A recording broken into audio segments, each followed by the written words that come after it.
अक्षय तृतीया का अर्थ है कि जिसका कभी क्षय ना हो, अक्षय। लेकिन वो अक्षय कैसे बनी? युग कर्ता, युग के विधाता, युग सृष्टा प्रथम तीर्थंकर आदिनाथ भगवान ने दीक्षा ली और दीक्षा लेने के बाद उन्होंने 6 महीने के लिए उपवास का संकल्प ले लिया। दीक्षा लेते ही 6 महीने तक वो आहार के लिए नहीं निकले। 6 महीने के बाद वो जब आहार के लिए निकले तो उनको आहार नहीं मिल रहा था। ऐसे करते करते 6 महीने बीत गए।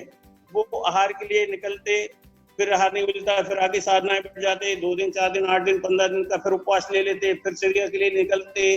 तो चर्या नहीं हो रही थी। चर्या क्यों नहीं हो रही थी? चर्या नहीं, आहार की विधि नहीं मिल रही थी। क्यों नहीं मिल रही थी? क्योंकि युग का प्रारंभ था, पहले किसी ने मुनि देखे नहीं थे, आहार दिया नहीं था।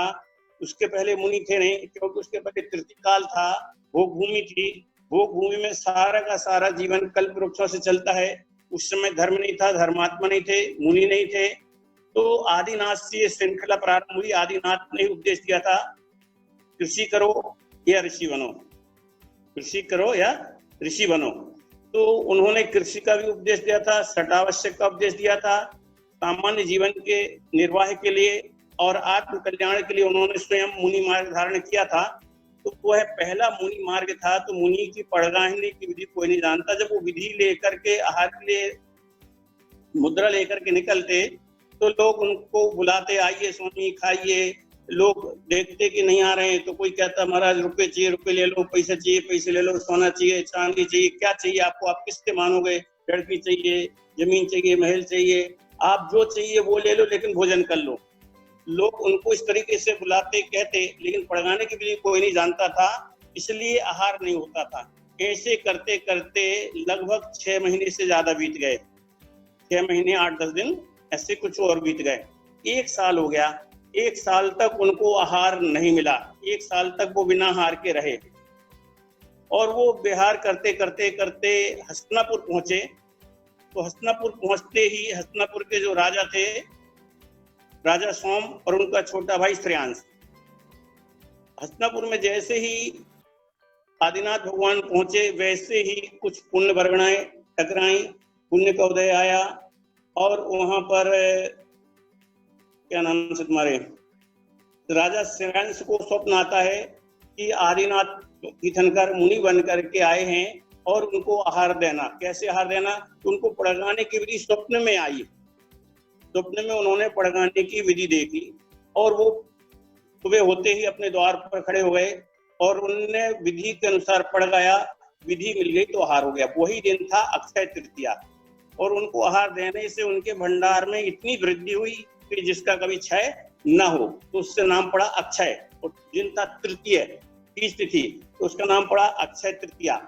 तो आदिनाथ भगवान को प्रथम आहार आज के कल के दिन अक्षय तृतीया के दिन इक्षु रस का किया पाड़ना आखा तीज महान, ऐसा एक भजन है। तो इक्षु रस से उनका 1 साल के बाद आहार हुआ था। तो 1 साल के बाद आहार, जिसने 1 साल तक भोजन नहीं किया वो डायरेक्ट भोजन अनाज का करेगा, गश खाएगा तो पच नहीं पाएगा। तो इसलिए प्रथम पारणा में केवल इक्षु रस का आहार किया था। तो कल इक्षु रस के महत्व है और अगले साल शायद ध्यान हो सबको यहाँ इक्षु रस पिलाया गया था दिन भर लगा करके। आज भी प्रोग्राम था लेकिन कोई आएगा नहीं, फिर भी कल बुलवाया 5 किलो 5 लीटर, जिसको आना हो आ जाना। तो अक्षय तृतीया का अर्थ है आदिनाथ की प्रथम आहार की बेला, प्रथम आहार प्राप्त हुआ था।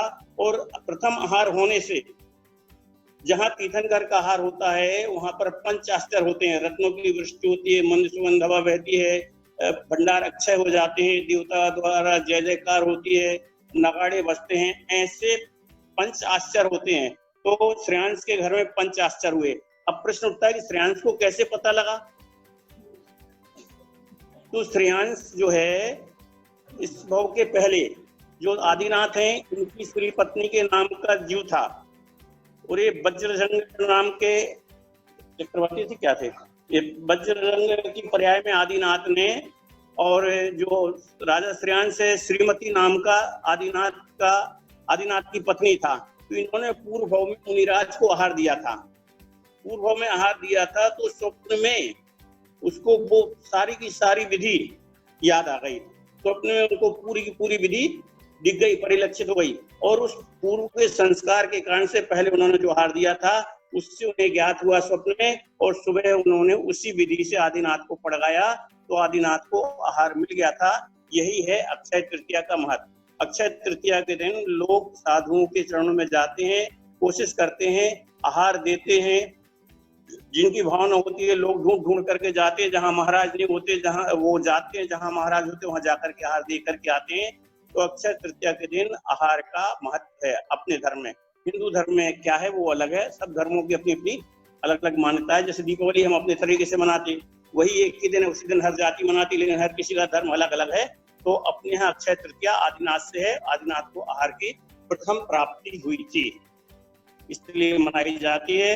तो कल आप सभी को भावना भाना है, और जब तक कि आहार की बेला न निकल जाए तब तक खाना पीना नहीं है। कल्पना करो कि जहां भी जो भी मुनिराज हो उनकी सबकी आहारचर्या निर्विघ्न हो, किसी को किसी प्रकार की विघ्न बाधा ना आए। और एक और भावना अक्षय तृतीया के पर्व पे कि जो सबको रोग लगे हैं, जो कोरोना का रोग है, जो महामारी का रोग है, वो भी क्षय को प्राप्त होवे, ऐसी भावना भाव और इसके नाम से जाप पूजा आदि करो तो हो सकता है कि उसका आपका जो भाव है उसका प्रभाव पड़े, आपको उसका पुण्य मिलेगा। तो कल अक्षय तृतीया का दिन है, तभी आदिनाथ भगवान की अपने घर में पूजा भक्ति आरती चालीसा करें और भावना भाएं कि काश हम भी आहार दे पाते।